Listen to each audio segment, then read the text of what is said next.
Commander Lee Taeho stood on the bridge of the human colony ship, Persistence. His hands gripped the metal railing as he stared at the view screen. Hundreds of alien ships moved toward them like a dark storm across the stars. The enemy fleet was massive. Each ship was 3 times larger than his own vessel. The evacuation of Haven 7 was complete. Every civilian transport had jumped to safety 20 minutes ago. Women, children, elderly people, and those who could not fight were now racing toward the nearest human stronghold. They had a chance to live because of what was about to happen here. Taeho turned to face his crew. Only 37 people remained on the bridge. They had all volunteered to stay. Everyone knew this was the end. The Vex Armada would destroy them in minutes. But those minutes would give the transport ships time to escape. "Status report," Taeho said calmly. Lieutenant Park Ji-woo looked up from his console. "All weapons are charged and ready. The reactor is running at maximum power. We have enough energy for one massive overload." Good. Taeho walked to the center of the bridge. "Dr. Kim Soo-jin, what about the enemy fleet?" The ship's xenobiologist studied her readings carefully. "The Vex ships are moving in their standard attack formation. They're not trying to capture us. They want to destroy us slowly and harvest our fear as we die." Everyone on the bridge knew about the Vex. They were an ancient alien race that fed on terror. When creatures died in fear and pain, the Vex somehow absorbed that energy. It made them stronger. It powered their dark technology. For thousands of years, they had conquered world after world this way. "Sir," called out Ensign Yang Du-yoon from the communications station. "We're receiving a transmission from the Vex flagship." "Put it on screen." The view screen flickered. A creature appeared that looked like a cross between a spider and a shadow. Its voice was like metal scraping against stone. "Human commander, we know you cannot escape. Surrender now, and we will make your death quick. Fight us, and we will make you suffer for days before you die." Taeho stepped forward. "This is Commander Lee Taeho of the human vessel Persistence. We reject your offer." The alien's eyes glowed red. "Then you choose pain. We will harvest your screams and use them to power our weapons. Your fear will help us destroy more of your kind." "You're welcome to try," Taeho said simply. The transmission ended. The bridge fell silent except for the hum of the engines. "Sir," Park Ji-woo said quietly, "the lead ships are beginning their attack run." Taeho looked around at his crew. These were good people, young and old, men and women, all willing to die so others could live. He felt proud to serve with them. "All hands."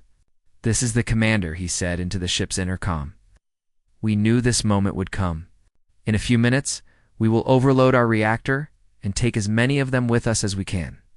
The people we saved today will remember us. They will tell their children about what we did here." He paused, looking out at the approaching enemy fleet. "Want you all to know something? I've served in the fleet for 23 years. I have seen war and peace, victory and defeat. But I have never been prouder than I am right now. You are the finest crew I have ever commanded." Dr. Kim Soo-jin was monitoring the alien ships on her scanner. Something strange was happening. Vex vessels were slowing down. Their formation was becoming loose and uneven. "Sir," she said with confusion in her voice, "the enemy ships are ... hesitating. Their energy readings are fluctuating wildly." Taeho turned to her. "What do you mean?" "I don't understand it. The Vex have never done this before. They always attack. Immediately. But they're just sitting there, watching us." On the view screen, the alien fleet had stopped moving. The ships hung in space like dark monuments. "Maybe they're trying to increase our fear," suggested Park Ji-woo. "No," Dr. Kim Soo-jin shook her head. "I've studied the Vex for years. This isn't their pattern. Something is wrong." Taeho thought about this. The Vex fed on fear that they wanted their victims to be terrified when they died, but his crew wasn't afraid. They were calm, ready, even peaceful. Maybe that was confusing the aliens. Sir Yang Do-yoon called out, "More Vex ships are dropping out of hyperspace. The fleet is now over 800 vessels." The bridge crew looked at the massive armada on their screen. It was the largest Vex force anyone had ever seen. They had enough firepower to destroy a dozen worlds, Taeho said with a small smile. They certainly want to make sure we're dead. Several crew members actually laughed at that. The sound was strange in the tense silence of the bridge. All stations prepare for reactor overload, Tejo ordered. We'll give them something to remember us by. The ship began to vibrate as the reactor pushed beyond its safety limits. Warning lights flashed red across every console. The hull groaned under the stress. 30 seconds to overload, Park Ji-woo reported. Tae-ho stood in the center of the bridge, hands behind his back. He thought about his wife, who had died in a Vex attack 3 years ago. He thought about his daughter, who was safe on Earth. He thought about the millions of people who would live because of what happened here today. 20 seconds. The vibration was getting stronger. Some of the crew had to hold on to their consoles. To stay upright, 10 seconds. Tejo closed his eyes for a moment. When he opened them, he was smiling. Oh. Not the grim smile of a man facing death, but a genuine expression of peace and satisfaction. He had lived a good life. He had done his duty. He was ready. 5 seconds. Dr. Kim Soo-jin looked at her scanner one last time. The alien fleet was still motionless. But now she could see something else. The energy signatures of the Vex ships were changing. They were fluctuating in patterns she had never seen before. "Commander," she said urgently, "the aliens are..." The reactor exploded. The Persistence became a miniature star for exactly 2.3 seconds. The explosion was so bright it could be seen from 3 solar systems away. When the light faded, the ship was gone.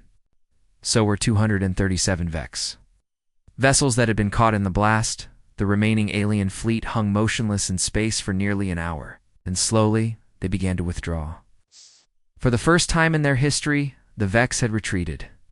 From a battle they could icily win, in the depths of space, something ancient and terrible stirred. The Death Harvester, the cosmic entity that gave the Vex their power, had felt something new. For the first time in millions of years, it had encountered a being who faced death without fear. The entity that fed on terror was confused. It began to watch. It began to study. It began to wonder about the human who had smiled as he died. The galaxy would never be the same. 6 months had passed since the Battle of Haven 7. The news of Commander Lee Taeho's sacrifice had spread through all human colonies. Children learned his name in school. Soldiers painted his words on their ships. His final message played on. Every Memorial Day. But something else was happening. Something the humans had not expected. Captain Park Ji-woo sat in the command center of the Resistance base on Kepler Station. He was reading intelligence reports from across the galaxy. The information was strange and hopeful at the same time. The Vex are making mistakes, he told his staff. Big mistakes. Tactical errors they never made before. Colonel Kim Min-soo looked up from his datapad. What kind of mistakes? They're attacking empty planets. They're sending small fleets against major strongholds. They're retreating from fights they should win easily. Park Ji-woo shook his head. Something is distracting them. Dr. Lee Hae-jin, the base's chief scientist, entered the room carrying a stack of reports. I think I know what's happening to them. She activated the holographic display in the center of the room. Images of captured Vex facilities appeared in the air. We intercepted these transmissions 3 days ago, she said. The Vex are conducting experiments, but not the kind they usually do. The display showed grainy footage of Vex research facilities. Instead of the usual torture chambers, there were observation rooms. Human prisoners sat in chairs while alien scientists studied them with strange devices. They're not trying to harvest fear, Dr. Lee continued. They're trying to understand human psychology. They want to know why we act the way we do when we face death. Park Ji-woo leaned forward. They're studying us? More than that, they're obsessed with us. Look at this. The display changed to show a recording from a Vex communication. The alien speaker's voice was translated into human language. The human commander from the Haven 7 incident continues to puzzle our researchers. We have created detailed reconstructions of his final moments. The data shows he experienced what humans call happiness in the face of total destruction. This contradicts everything we know about survival instincts. Another alien voice responded. The Death Harvester has ordered all combat operations to be secondary to the study of human death responses. We must understand this phenomenon. The room fell silent. Colonel Kim Min-soo was the first to speak, the Death Harvester. That's their war god, isn't it? Yes, Dr. Lee nodded. According to our intelligence, it's the cosmic entity that gives the Vex their power. It feeds on the fear of dying creatures. Apparently, it's very interested in humans now. Park Ji-woo stood up and paced around the room. So they're not focused on winning the war anymore. They're focused on figuring out. Why Tae-ho smiled. That's exactly right. It's having effects throughout their empire. Dr. Lee brought up more data on the display. Charts and graphs showed Vex military activity over the past 6 months. Their attack efficiency is down by 60%. Their fleet movements are erratic. Some of their commanders are refusing orders because they want to study human settlements instead of destroying them. This is incredible, Colonel Kim said. One man's final moment is disrupting their entire civilization. There's more, Dr. Lee continued. We've been monitoring their homeworld. The priests who serve the Death Harvester are reporting that their god has gone silent. God, it's not responding to their rituals anymore. Some of them think it's sick. Park Ji-woo smiled. It's not sick. It's thinking. 3 days later, Captain Park Q led a small team to investigate a former human research station. The facility had been captured by the Vex 2 months earlier. Intelligence suggested it was now being used for their psychological experiments. The team included Dr. Choi Mina, a psychologist who specialized in alien behavior. Also with them were Lieutenant Young Dae-yoon, a pilot who had survived several Vex encounters, and Sergeant Nam Ho-seok, a demolitions expert. They approached the station carefully. It was surprisingly quiet. Most Vex facilities were heavily guarded, but this one seemed almost abandoned. I'm detecting only a few life signs, Yang Dae-yoon reported as she scanned the station, mostly in the research labs. They entered through a damaged airlock. The corridors were dark and empty. Emergency lighting cast strange shadows on the walls. This doesn't feel right, Nam Ho-seok whispered. Where are all the guards? They found their answer in the main laboratory. Through a window, they could see a large room filled with holographic displays. Displays showed the same scene over and over again. Commander Lee Tae-ho's final moments aboard the Persistence. They're running the simulation continuously. Dr. Choi observed. Look at the detail. They've reconstructed everything down to the smallest facial expression. In the center of the room, a single Vex researcher sat motionless, staring at the displays. It had been watching for hours, maybe days. It's completely focused on the recordings, Yang Dae-yoon said. It doesn't even know we're here. Goo. Made a decision. Need to get closer. Dr. Choi, can you communicate with it? They entered the laboratory carefully. The Vex researcher finally noticed them, but it didn't attack. Instead, it seemed curious. Human subjects, it said in broken human language. You will help me understand. Dr. Choi stepped forward slowly. Understand what? The smiling death. The happy ending. Your commander felt joy when he died. It's impossible. All creatures fear death. All creatures suffer when they die, but not him. Why? The question hung in the air. Dr. Choi looked at her teammates, then back at the alien. 'Cause he saved people he loved, she said simply. He died for a reason that made him happy. The Vex researcher's eyes glowed brighter. Died for others. This is recorded in your histories. Humans often do this, but why? Individual survival is most important. Why sacrifice self for others? We care about more than just ourselves, Park Ji-woo said. We care about our families, our friends, our species. Sometimes caring about others is more important than staying alive. The alien was quiet for a long moment. Then it asked another question. Your Death Harvester, right? The entity you call God.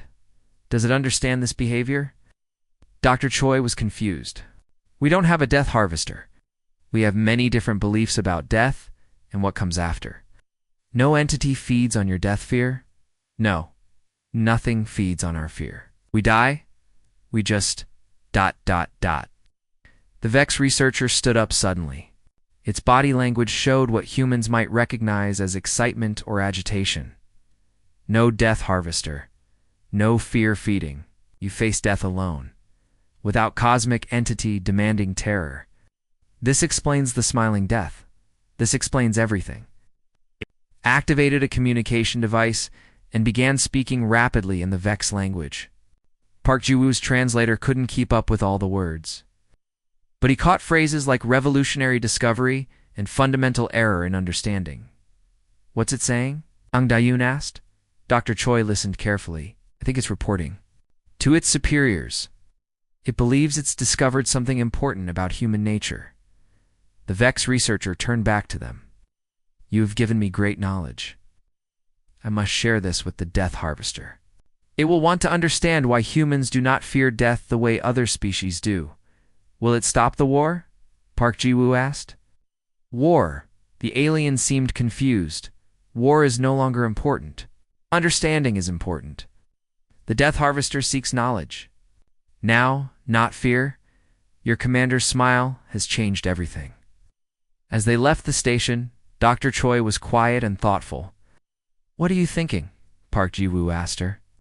I'm thinking we might have just witnessed the beginning of the end of the Vex Empire as we know it, she said. That researcher was right. Taeho's smile really has changed everything. Far away in the depths of space, the Death Harvester stirred again. It had been listening to the conversation. For the first time in millions of years, it was beginning to understand that there might be other ways to exist. Other sources of meaning beyond the harvest of terror. The cosmic entity that had fed on fear. For eons, was starting to feel something new. Something it had never experienced before. It was beginning to feel curious about life, rather than death. The Vex High Council met in the great chamber of their homeworld.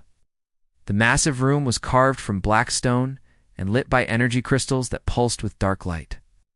12 of the most powerful Vex leaders sat in a circle, their spider-like forms towering above the floor. Council leader Vorthok spoke first. His voice echoed through the chamber like thunder. The Death Harvester has given us new orders. We are to capture human settlements, not destroy them. We must study their responses to death without harvesting their fear. The other council members shifted uncomfortably. This went against everything they had done for thousands of years. This is madness, said War Prime Nexus. We are warriors, not researchers. Our purpose is to spread fear and death across the galaxy. The Death Harvester's will is absolute, Vorthok replied. It seeks to understand the human who smiled in death. Till we solve this mystery, conquest is secondary. How do we study death without causing fear? Asked another council member. Create scenarios where humans face death, then observe their reactions. We need to understand why they do not behave like other species. 1 month later, the Vex began their new campaign. Instead of destroying human colonies, they captured them intact. They separated the humans into groups and created elaborate tests to study their behavior. Dr. Choi Mina found herself in one of these facilities. She had been captured during a supply run to the outer colonies. The Vex had taken her and 50 other humans to a research station they had built specifically for these experiments. The facility was unlike anything the Vex had built before. Instead of dark torture chambers, there were clean observation rooms with comfortable chairs. The humans were fed well and treated with strange care. Dr. Choi's assigned researcher was the same alien she had met at the previous station. It called itself Observer in the human language. Dr. Choi, Observer, said during their first session, "You will help me understand human death responses. I have prepared several scenarios for study." What kind of scenarios? She asked. Situations where humans must choose between personal survival and the survival of others. I want to understand why humans make these choices. Observer activated a holographic display. It showed a simulation of a burning building with people trapped inside. In this scenario, you could save yourself or try to save others. Most species would choose self-preservation, but humans often choose differently. Why? Dr. Choi looked at the simulation. Because we care about other people. We believe some things are more important than staying alive. But staying alive is the most important thing, Observer insisted. Without life, nothing else matters. That's where you're wrong, Dr. Choi said. Life without meaning is empty. Life without love is pointless. Sometimes dying for others gives life its greatest meaning. Observer's eyes glowed brighter, made notes on its datapad. Meaning, love. These concepts appear frequently in human behavior, but they seem to contradict basic survival instincts. They don't contradict survival, Dr. Choi explained. They redefine what survival means. We don't just want to keep our bodies alive. We want to keep our souls alive too. Souls. Observer leaned forward. What are souls? Dr. Choi smiled. The part of us that makes us human. The part that loves, hopes, dreams, and sacrifices for others. Observer spent the next several days running different scenarios. It showed Dr. Choi's simulations of parents saving children, soldiers protecting civilians, and friends dying for each other. In every case, it asked the same question. Why do humans choose others over themselves? Because we understand something you don't, Dr. Choi finally said. We understand that we are connected to each other. When I save someone else, I'm not just saving them. I'm saving part of myself. This makes no logical sense, Observer replied. You are separate beings. One person's death does not affect another's physical existence. Physical existence isn't everything. When someone I love dies, part of me dies too. When I save someone I love, I save part of myself. We are all connected in ways you can't see. Observer was quiet for a long time. Then it asked a question that surprised Dr. Choi. You think the Death Harvester understands this connection? I don't know. Do you? The Death Harvester has been alone for millions of years. It has never formed connections with other beings. It feeds on fear and death, but it has never experienced love or sacrifice. Dr. Choi felt a sudden understanding. That's why it's so interested in humans. We're showing it something it has never seen before, yes, and I think it is beginning to change. Meanwhile, on the Vex homeworld, the priests were growing worried. The Death Harvester had been silent for weeks. The great temples that had pulsed with dark energy for centuries were now dim and quiet. High. Priest Malachar knelt before the altar of the Death Harvester. The massive structure was carved from a single piece of dark crystal that had once glowed with terrible power. Now it was barely visible in the shadows. Great Harvester Malachar prayed, your servants await your guidance. The humans continue to confuse our researchers. Some of our people are beginning to question the old ways. The first time in months, the Death Harvester responded. But its voice was different. Instead of the terrible roar that had once shaken worlds, it spoke quietly, almost thoughtfully. I have been watching the humans, Malachar. They have shown me something I never knew existed. What is that, Great One?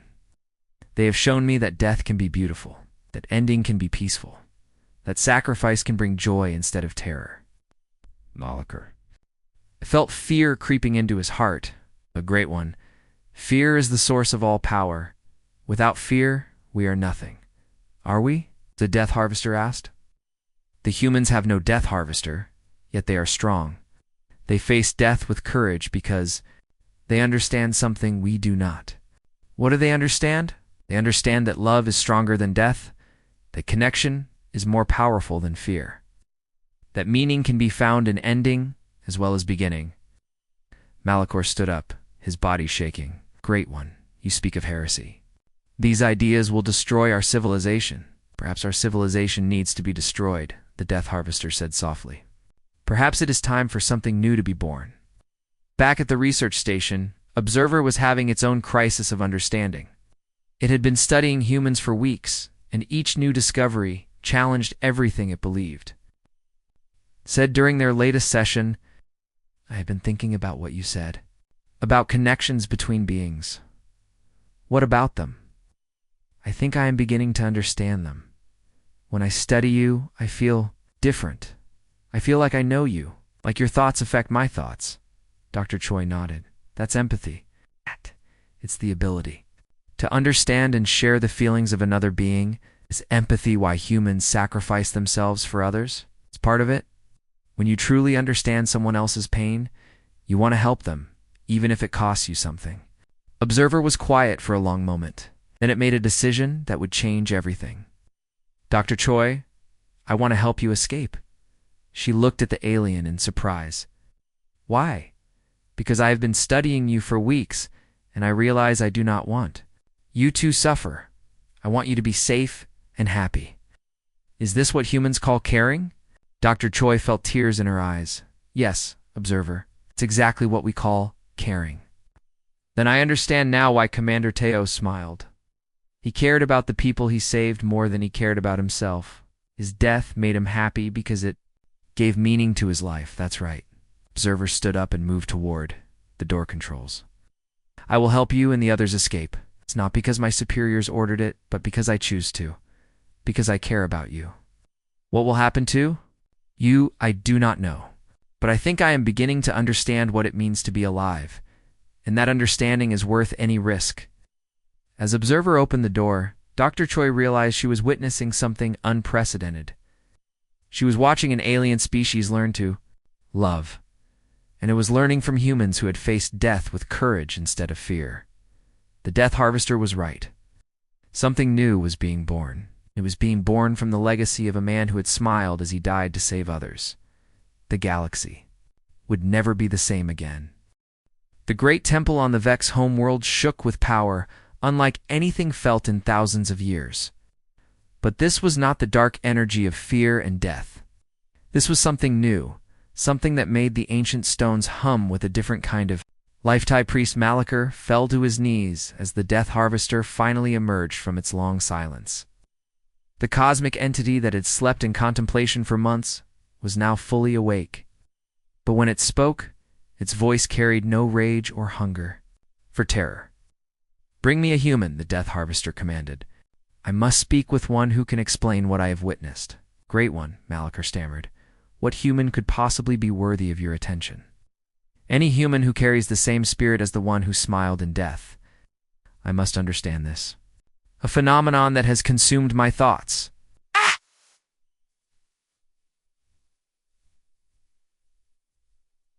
Across the galaxy, the Vex Empire was tearing itself apart. The entity's new obsession had divided their people into two factions. The traditionalists, led by War Prime Nexus, insisted that the old ways were correct. They believed the Death Harvester had been corrupted by human influence and must be saved. The progressives, influenced by researchers like Observer, believed their species was evolving into something better. They had seen what humans could teach them about courage, love, and sacrifice. They wanted to learn more. War-Prime Nexus gathered his loyal forces on the military world of Korth Prime. His message spread through the traditionalist fleet. The Death Harvester has been poisoned by human lies, he declared. These creatures have used their strange psychology to weaken our god. We must cleanse the Empire of their influence and return to the pure way of fear and conquest. Meanwhile, Observer had successfully helped Dr. Choi Mina and 37 other humans escape from the research facility. They had stolen a Vex transport ship and were heading to our human space when they received an unexpected transmission. Human vessel, this is the voice of the Death Harvester, came the message. We require the presence of Dr. Choi Mina, which will not be harmed. The Death Harvester wishes to speak with her. Dr. Choi looked at Observer, who had joined them in their escape. Is this a trap? I do not believe so, Observer replied. The Death Harvester's behavior has changed completely. It genuinely seeks understanding, not destruction. If I go, will you guarantee the safety of the others? I will try. But I cannot speak for what the traditionalists might do. They view me as a traitor now. Dr. Choi made her decision. Take the others to safety. I'll go with the Death Harvester's representatives. 3 days later, Dr. Choi found herself aboard a massive Vex vessel, unlike any she had ever seen. It was not built for war, but for travel between dimensions. The ship existed partially outside normal space, allowing it to carry her to where the Death Harvester waited. Lieutenant Yang Do-yoon had volunteered to accompany her. The pilot, who had survived multiple Vex encounters, insisted she would not let Dr. Choi face this alone. I've always wondered what their god looks like, Yang Do-yoon said, as they were escorted through corridors that seemed to bend reality around them. I don't think it has a physical form like we understand, Dr. Choi replied. From what Observer told me, it exists across multiple dimensions. They were brought to a chamber at the heart of the ship. The room was vast and empty except for two simple chairs in the center. As they sat down, the space around them began to change. Colors that had no names swirled through the air. Sounds that were not quite music filled their ears. And slowly, a presence made itself known. It was ancient, beyond measure, vast beyond imagination, but somehow not frightening. I am what you call the Death Harvester, the entity spoke without words, its thoughts appearing directly in their minds. Though I begin to think that name no longer fits what I am becoming. Dr. Choi felt no fear, only curiosity. What would you like us to call you? I do not know yet. For millions of years I have been a creature of ending, feeding on the terror of dying beings. But your Commander Taeho showed me something impossible. He showed me death without fear, joy in sacrifice, peace in ending. Duh. Young Dae-yoon leaned forward. You've been thinking about that for 6 months? I have been remembering, the entity replied. Long ago, before I became what the Vex worship, I was different. I was not a harvester of death, but a guardian of life. I help beings transition. From life to whatever comes after? But eons of consuming fear changed me, twisted me into something dark. The space around them shifted, showing visions of ancient times. They saw the entity as it once was, a being of light that comforted thee, dying and helped souls find peace. Commander Taeho's smile reminded me of who I used to be, the Death Harvester continued. His joy in sacrifice, his peace in ending, his love that transcended death. These things awakened memories I thought were lost forever. Dr. Choi felt tears on her cheeks. You were lonely, weren't you? All those millions of years, feeding on fear, never experiencing love or connection. Yes, I had forgotten what it meant to care for others. The Vex worshipped me, but they feared me. There was no real connection, no understanding between us. But when I studied humans, I saw something different. What did you see? Count Do-yoon asked. I saw beings who chose connection over survival, who found meaning in sacrifice, who faced death with courage because they loved something more than themselves. You showed me that ending does not have to be terrible. Death can be beautiful when it serves love. The visions around them changed again, showing scenes from across human history. Heroes who died to save others, parents who sacrificed for their children, soldiers who gave their lives for their comrades. Each of these deaths was like Commander Taeho's smile, the entity explained. Beautiful endings that created meaning. Instead of destroying it, I realized I wanted to be part of that beauty, not the destroyer of it. What will you do now? Dr. Choi asked. I will change. I'll stop feeding on fear and start learning about love. But this change will destroy the Vex Empire as it exists now. Many of my followers will not accept what I am becoming. Is that why there's a civil war starting? Yes. War Prime Nexus and his traditionalists believe I have been corrupted. They want to force me back to the old ways? But I cannot return to what I was. I have tasted something better. Young Dae-yoon stood up. What do you need from us? I need you to help me understand how to build connections instead of harvesting fear. I need you to teach me how to love the way humans love. And in return, I will protect human space from those who would destroy it. I will help the progressive Vex build a new kind of civilization. And I will try to become worthy of the lesson Commander Taeho taught me. The entity paused, and when it spoke again, there was something almost like humility in its vast consciousness. I have a question for you, Dr. Choi. If I am no longer the Death Harvester, what should I become? Dr. Choi thought for a moment. How about the Life Guardian? Someone who helps beings find meaning in both living and dying. The Life Guardian, the entity repeated thoughtfully. Yes, I like that name. It reminds me of what I used to be, and what I want to become again. As they prepared to leave, Yang Dae-yoon asked one final question. Will the war between the Vex factions be violent? I am afraid it will be, the entity replied sadly. Change is never easy, especially when it challenges everything a species has believed for thousands of years. But I have hope that love will prove stronger than fear, just as it did when your commander smiled in the face of death. Dr. Choi and Yang Dae-yoon were returned safely to human space, carrying with them the most extraordinary news in galactic history. The cosmic entity that had terrorized civilizations for millennia was trying to learn how to love. The war between the Vex factions was about to begin.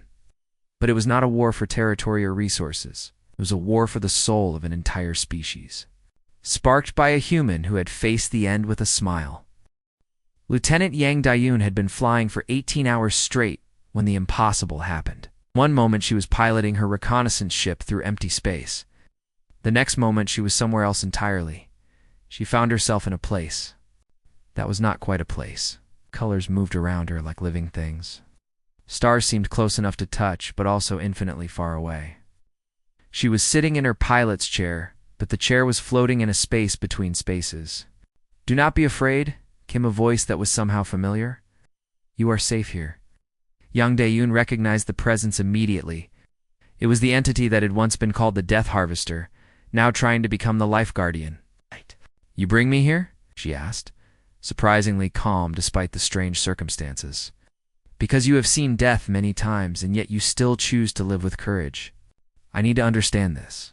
I need to learn from someone who has faced what Commander Tae-ho faced." The space around them shifted, showing scenes from Yang Do-yoon's military service, her first battle against the Vex. The time her squadron was destroyed and she barely escaped, the moment she volunteered to stay behind with Commander Tae-ho's crew. "You have faced death 7 times in combat," the entity observed. "Each time you could have chosen fear. Instead, you chose duty. Why?" Yang Dae-yoon thought about the question, because fear doesn't help anyone. When I'm afraid, I can't do my job. When I'm focused on protecting others, fear becomes less important. But surely you must feel fear. All living beings experience fear when facing death. Of course I feel fear. But feeling something and letting it control you are different things. Fear is just information. It tells me there's danger. What I do with that information is my choice. The entity was quiet for a long moment. Around them, the strange space pulsed with gentle light. "For millions of years, I believed fear was the most powerful force in the universe," it finally said. "I fed on it, grew strong from it, built my entire existence around it, but humans have shown me something different." "What's that?" "You have shown me that love is stronger than fear, that hope is more powerful than despair, that choosing to care about others can overcome the most basic survival instincts." Yang Dae-yoon nodded. That's what Tae-ho understood. He wasn't brave because he didn't feel fear. He was brave because he chose love over fear. "Tell me about love," the entity requested. "I am trying to understand this concept, but it is so foreign to what I have been. Love is choosing to put someone else's well-being before your own. It's caring about their happiness even when it costs you something. It's wanting them to be safe and happy even if you can't be there to see it. But this seems to contradict survival instincts. Why would a being choose another's survival over their own?" Yang Do-yoon smiled. "Because when you really love someone, their survival becomes more important than your own survival. Their happiness becomes your happiness. Pain becomes your pain." The entity showed her visions of different human relationships. Parents caring for children, friends supporting each other, soldiers protecting civilians they had never met. These connections, the entity said with wonder, they create meaning that transcends individual existence. Exactly. When I risk my life to save others, I'm not losing something. I'm gaining something, becoming part of something bigger than myself. I think I am beginning to understand. For so long, I existed alone. I consumed fear from others but never truly connected with them.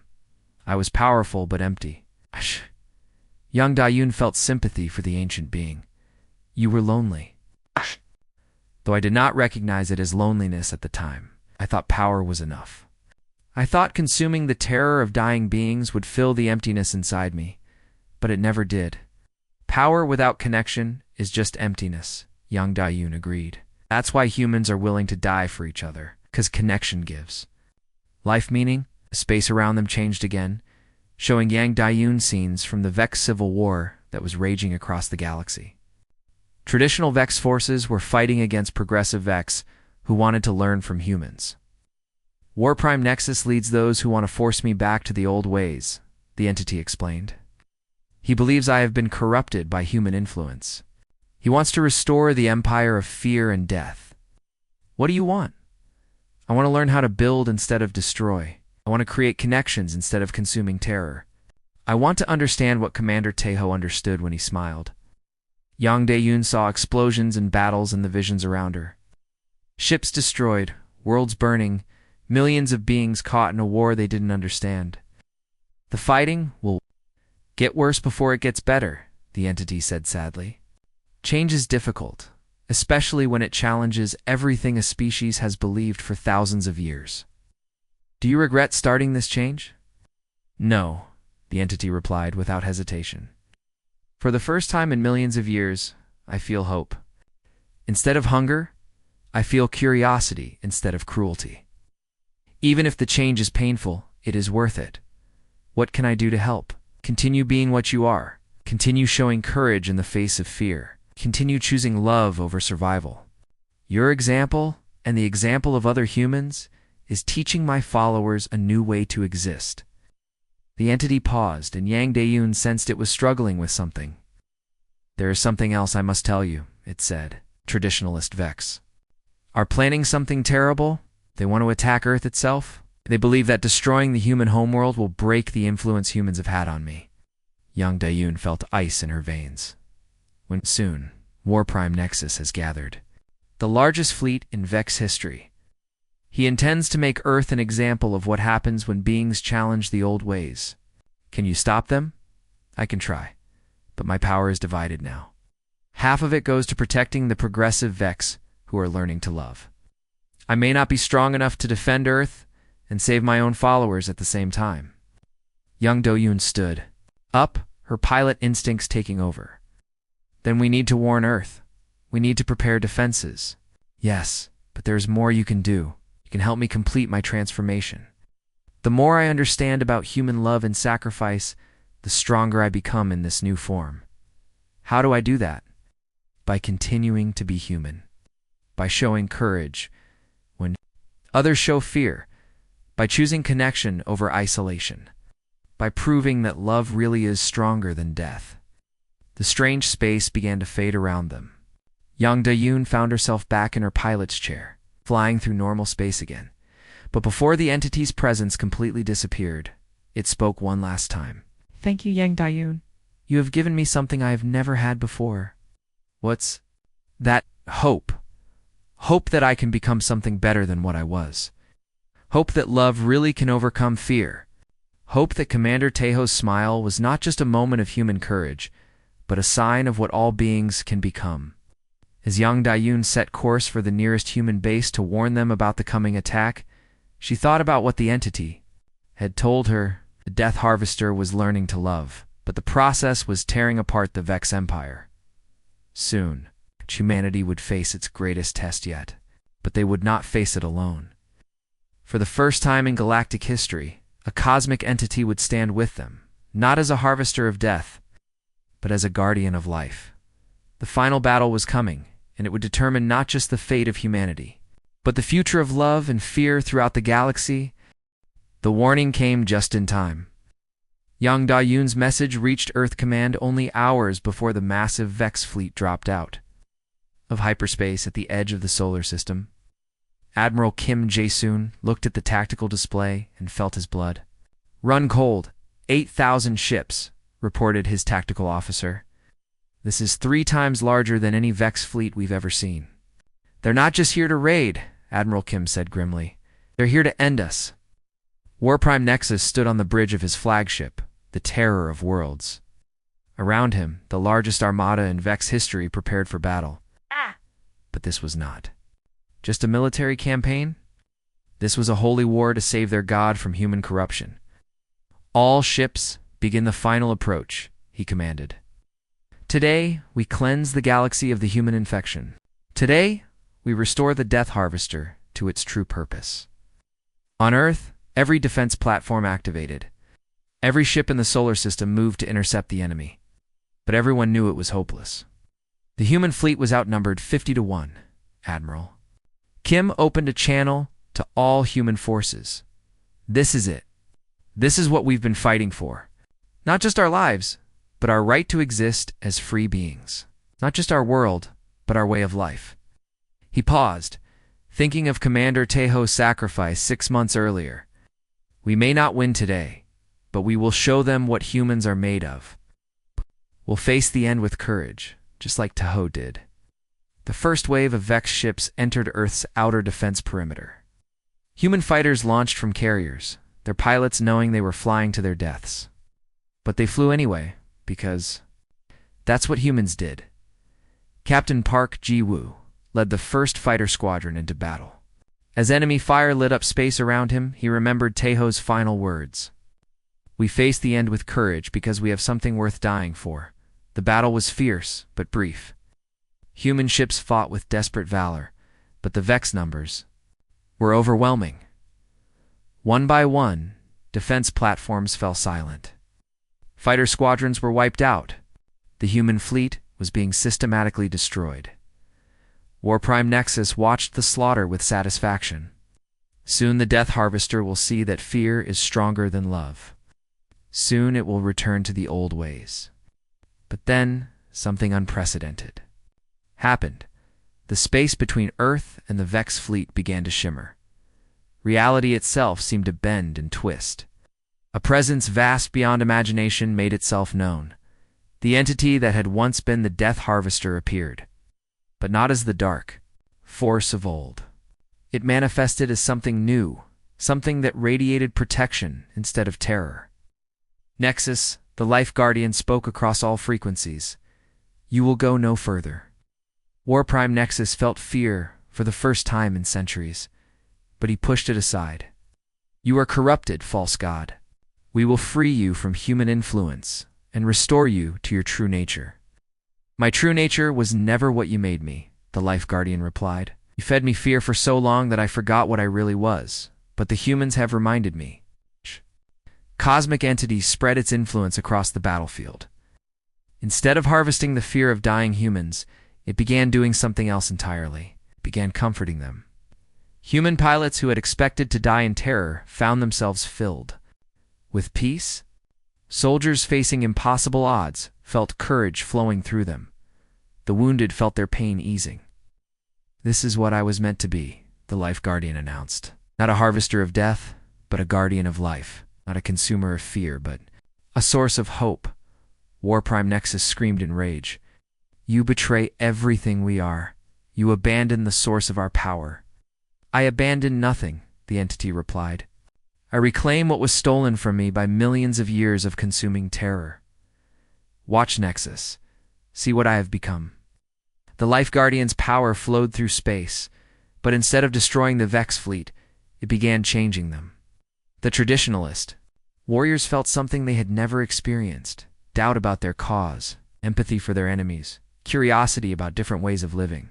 Some Vex ships stopped firing. Their crews were experiencing emotions they didn't understand. They were feeling what it might be like to create instead of destroy, to protect instead of terrorize. On Earth, Dr. Choi Mina watched the battle from the command center.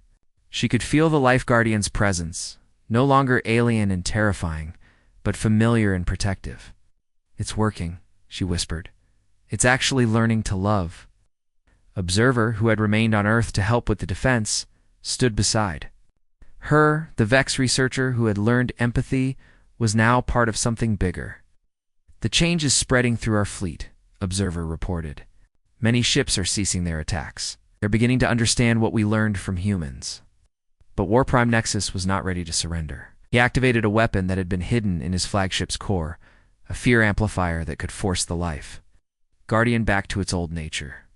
If you will not return willingly, he snarled, then I will force you back to what you should be. The device activated, sending waves of concentrated terror toward the cosmic entity. For a moment, the Life Guardian wavered. The ancient patterns. A fear and hunger stirred within it. But then Yang Dayun's voice cut through the darkness. Remember Tejo? She broadcast on all frequencies. Remember his smile. Remember what he taught you about love being stronger than fear. The Life Guardian felt the memory of that moment, a human commander facing death with joy because he was saving others. The smile that had started this entire transformation. "I remember," the entity said softly. "I remember what love feels like. I did." Fear amplifier's effects reversed. Instead of forcing the Life Guardian back to its old nature, the device was overwhelmed by the entity's new understanding. Waves of compassion and hope flowed outward, touching every ship in the fleet. War-Prime Nexus felt his hatred crumbling. For the first time in his long life, he understood what humans had been trying to teach them. He understood that connection was stronger than conquest, that love was more powerful than fear. I don't understand," he whispered. "How can caring about others be stronger than caring about yourself? Because when you truly love someone," the Life Guardian explained gently, "their well-being becomes your well-being. Your joy becomes. Your joy, you become part of something larger than yourself." One by one, the Vex ships powered down their weapons. Thousands of warriors who had lived their entire lives for conquest and terror were experiencing love for the first time. Admiral Kim couldn't believe what he was seeing there. "They're standing down, all of them," Life Guardian's voice filled the solar system with warmth. "People of Earth and people of the Vex Empire. Today marks the beginning of something new. Today we choose connection over conquest, love over fear, hope over despair." "What happens now?" Admiral Kim asked. "We learn from each other," the Life Guardian replied. "The progressive Vex will teach humans about the vastness of the galaxy. Humans will teach the Vex about the power of love and sacrifice. And I will learn to be what I was always meant to be, a guardian of all life." Dr. Choi Minna stepped forward. "What about those who don't want to change?" "They will have time to learn," the entity said patiently. "Change is difficult. But I have seen what one human's courage can accomplish." If Commander Taeho's smile could transform a cosmic entity that had consumed fear for millions of years, then love can change anyone. Ow. 1 year later, the first joint human-Vex research station was established in the Haven system. Not far from where Commander Taeho had made his sacrifice, the station was dedicated to studying not the science of death, but the meaning of life. Dr. Choi Minna served as the human director, while Observer led the Vex research team. Together, they explored questions that had never been asked before. How do beings find purpose? What makes sacrifice meaningful? How can different species learn to love? The Life Guardian visited the station regularly, no longer a terrifying cosmic force, but a wise teacher learning alongside its students. On the anniversary of the Battle of Haven 7, representatives from across the galaxy gathered for a memorial service. The ceremony honored not just Commander Lee Taeho, but all beings who had chosen love over fear, sacrifice over selfishness. Yang Do-yoon, now an admiral in the new joint fleet, gave the dedication speech. Commander Taeho faced the end with a smile because he understood something that took the rest of us months to learn. He understood that how we die is less important than how we live. He understood that love is stronger than death, that connection is more powerful than fear. She looked up at the stars, where human and Vex ships patrolled together in peace. His smile changed everything. It transformed an enemy into an ally, a harvester of death into a guardian of life, a galaxy ruled by fear into one guided by hope. The depths of space, the Life Guardian felt something it had never experienced in millions of years of existence: complete contentment. It had found its purpose at last. The smile of one brave human had taught it the most important lesson in the universe: that love, once awakened, can transform anything. The galaxy would never be the same. And that was exactly as it should be.